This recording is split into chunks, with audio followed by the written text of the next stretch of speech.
ধর্ম যে করি আমরা, এই যে সাধুরা যারা এখানে বসে আছে, সকলে ধর্মের মর্ম আমরা বুঝি না। ধর্মের মর্ম কি? ধর্মের মর্ম হলো কৃষ্ণের তোষণ, বিষ্ণু তোষণ।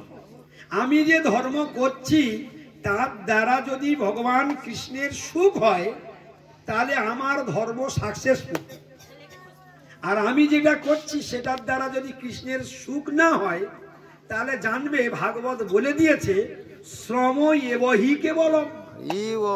কি বলেছে? শ্রম এবহি বলছে ধর্ম অনুষ্ঠিত পুংসাং বিচক্ষেন কথা সুজ ন উৎপাদের যদি রতিং শ্রম এবহি কেবলম। শ্রম এবহি কেবলম, বৃথা পরিশ্রম মাত্র।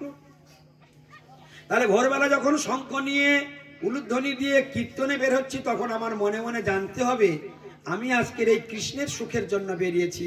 দামোদর মাস ভগবানের বড় প্রিয় মাস, এই মাসে কীর্তন করলে ভগবানের সুখ হয়।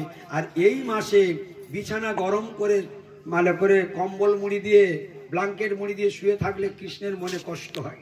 তাহলে কোনটা করা উচিত? ভগবানের সুখের জন্য আমি কীর্তন করব, আমি ভগবানের সুখের জন্য কীর্তন করব, সেই সঙ্গে সঙ্গে আমার মানব জীবন ধন্য হয়ে যাবে এবং আমার মুক্তির দরজাটা খুলে যাবে। ভগবানের সুখের জন্য করবো, আমার মুক্তির দরজা। কথাটা ভালো করে বুঝুন, একসঙ্গে দুটো কাজ। তাহলে কীর্তন এই ভাবনা নিয়ে সংকীর্তনে বেরোতে হবে। কার সুখের জন্য উলুদ দেব? কৃষ্ণের সুখ, কৃষ্ণের সুখের জন্য। শঙ্খধ্বনি আমি রাস্তায় করব, কার সুখের জন্য করব? কৃষ্ণের সুখের জন্য। ভোরবেলা যখন আমি হরি কীর্তন করব তখন গায়ের জোরে হরিনাম করব, ফিস ফিস করে নয়। অনেকে কীর্তনে হাঁটে, আমি বলে দিচ্ছি কি করে। ও পেছনে শুধু টুংটুং করে হেঁটে যায়, টুংটুং করে হেঁটে যায়, মুখ চাবি খোলে না। এই চাবিটা বন্ধ করে রাখি, হ্যাঁ, খুঁড়িয়ে খুঁড়িয়ে কোনো রকমে যাচ্ছে। সবাই যাচ্ছে, আমি একটু যাই। হ্যাঁ, উনি মানে দলে বলে ভারী করে যাচ্ছে, কিন্তু আবার হজম করে যাচ্ছে, হরিনাম করে করে যাচ্ছে, ঠোঁট ফাঁক করে না। ভগবান বলে কি ভক্ত আমার। হ্যাঁ, ভগবানের সুখের জন্য যার পরিক্রমা হয় না, তাহলে ভাবনা পরিক্রমায় বেরোবার আগে কি ভাবনা করতে হবে? আমি যেই যাচ্ছি আমার গোবিন্দ তিনি আমার এই মানব শরীর দিয়েছেন, যদি তিনি আমার এই মানব জন্ম না দিতেন তাহলে আমি হেঁটে হেঁটে যেতে পারতাম না। তাহলে ভগবানের কাছে আমি ঋণী কিনা? এই দামোদর মাসে আমার সুযোগ দিয়েছেন, তুমি কীর্তন করো, তুমি পাঠ করো, তুমি দীপ দেখাও, তুমি আরতি করো, তুমি পরিক্রমা করো, এসবগুলো ভগবান আমাদেরকে সুযোগ দিয়েছে। এই সুযোগে কি করতে হয়? সদ্ব্যবহার। সুযোগে সদ্ব্যবহার করতে হয়। আপনি পয়লা অগ্রহায়ণ গিয়ে করলে আর এত ফল আর পাবেন। তাহলে মাসে আমাদের এখন আমাদের হাতে 8 দিন টাইম আছে। কদিন টাইম আছে? 8 দিন। আর 8 দিন, আজকের 22, আর 8 দিন হাতে টাইম আছে। এই অফারের মাস, কার্তিক মাস, দামোদর মাস, কি অফার দিয়েছে কৃষ্ণ ভগবান? এই মাসে উদার, মা যশোদা ভক্তির দ্বারা বেঁধে দিয়েছে, আমার গোবিন্দ ভান্ডার খুলে দিয়েছে।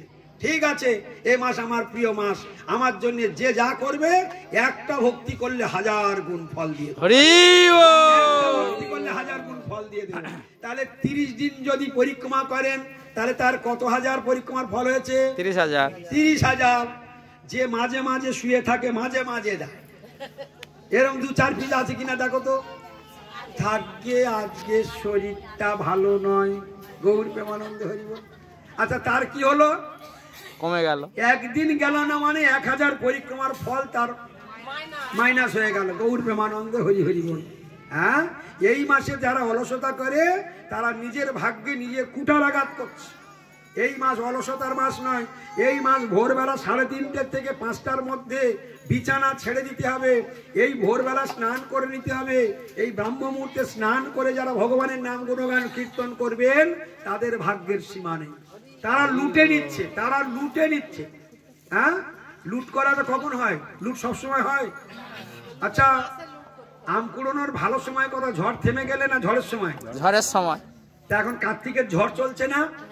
একবার ভক্তি করলে 1000 বার, একবার ভক্তি করলে 1000 গুণ। তাহলে এই সুযোগ যারা যারা হাতছাড়া করছে, বিছানা গরম করছে, শুধু কি রাত 1টা 2টো পর্যন্ত মোবাইল, যতক্ষণ হাত থেকে পড়ে যায় ততক্ষণ পর্যন্ত আয়না টানে। হ্যাঁ, আর বেলা 10টার সময় তখন গভীর রাত, বেলা 10টার সময় তখন গভীর রাত। এই সময় কেউ নিদ্রা ভাঙে? এইবার 10টা 11টার সময় উঠে দাঁতে নুড়ো দিচ্ছে। হ্যাঁ, ভগবান বলে তোদের সব চালান হয়ে যাবি, চালান হয়ে যাবি।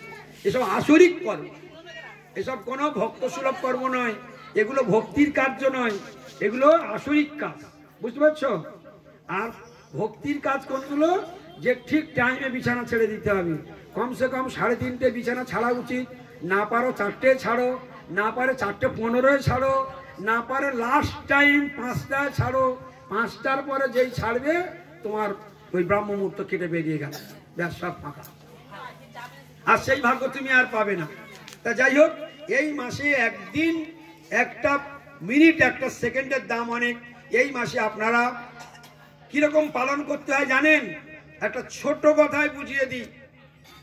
এই মাসে বাবা মা মরে গেলে যা যা করণীয় করতে হয়, এই মাসে যদি সেই নিয়ম কেউ ভগবান কৃষ্ণের জন্য পালন করে, তোমার বাবার জন্য এত কিছু পালন করলে তোমার বাপ না পারবে তোমার স্বর্গে নিয়ে যেতে, আর না পারবে তোমাকে নরকের থেকে রক্ষা করতে। আর বাপের বাপ, অনন্ত কোটি জীবের বাপ, জগতের বাপ, সেই কৃষ্ণের জন্য যদি তুমি ওইটুকুই করো, বাপের জন্য 1 মাস করবে, নরক থেকেও ছাড়া পাবে না, বাবাকে স্বর্গে পাঠাতেও পারবে না। 7 গ্রাম লোক খাইয়ে শ্রাদ্ধ করেও বাবাকে নরক থেকে স্বর্গে পাঠাতে পারবে না। কিন্তু এই কার্তিক মাসে যদি কেউ ভগবানের জন্য ওই 1 মাস আতপ চালের অন্ন, সিদ্ধ কাঁচা লঙ্কা আর এই সমস্ত করে কোন রকম যদি খায়, আর মাটিতে শয়ন করে, যার বাবা মরে যায় সে খাটে শোয়তো, সে কোথায় শোয়? তাহলে আমাদের এই 1 মাস কোথায় শুতে হবে? নিয়ম শাস্ত্রে বলা আছে, ভূমিতে শয়ন, তৃণশয্যায় শয়ন। আচ্ছা, যার বাবা মা মরে যায় সে ডেলি কাপড়, নতুন নতুন কাপড় পরে তো? কোন কাপড়ে থাকে? এক বস্ত্রে বা 2টো বস্ত্র থাকে, একটা ধোই একটা পরে, একটা ধোই একটা পরে, তাতে অসুবিধা নেই। আমাদের তাহলে কি করা উচিত? আজকে থেকে শিখে রাখুন, কার্তিক মাস যখনই আসবে তার আগে 5-6খানা 7খানা কাপড় সেট রেডি করে নাও, শিখে রাখুন। ধর্ম শিখতে হয়, ধর্ম না শিখে ধর্ম করা যায় না। 6খানা 7খানা সেট নিয়ে নিন, মায়েদের যা যা লাগে। ওই 1 মাসের মধ্যে ওইগুলোই রাউন্ডিং হবে, শুধু ধোয়া হবে আর পরা হবে। নতুন বস্ত্র ওই মাসে ভাঙা যাবে না, বোঝা গেল? এটা কি আপনারা জানতেন? এই মাসে 1 মাস যাদের বাবা মা মরে যায় তারা ওই মাসে ফাটাফাটি তেল মাখে তো, প্রতিদিন তেল মাখতে হয় তো, তেল মাখে না? তাহলে আপনারও তেল মাখা যাবে না এই মাসে। যাদের বাবা মা মরে যায় তারা প্রত্যেকদিন মাছের ঝোল ভাত খায়, কি তাই নাকি? ও খায় না? তাহলে এই মাসে আমাদের ওটা খাওয়া যাবে না। তাহলে এই মাসে আমিষ ভক্ষণ মানে একটা প্রদীপ দেখালে যেমন 1000 গুণ ফল, একবার মাছের ঝোল ভাত খেলে 1000 মাছের বদের ফল, পাপের ফল। তাহলে একটা মিথ্যা কথা বললে এই মাসে কত ফল? 1000 মিথ্যা। তুমি বলছো না, তোমার বলেছি আমি।